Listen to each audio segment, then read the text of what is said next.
Hi guys! New day, new training na naman tayo. And for today's video, ay nagsasparring nga sila Erica at si Maestro. Si Erica ay national black belter na. Kaya naman, madami na siyang alam na teknik na magagamit niya sa mga sparring. Sa sparring, masusubukan ang iyong teknik, skills at strength dito. At kahit malaki ang iyong kalaban, kapag may alam kang teknik at skills, ay tiyak na matatalo mo siya. Kaya naman, panoorin nyo ang video na ito hanggang dulo.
Rogo plata.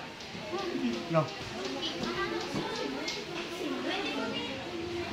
Maraming salamat sa panonood!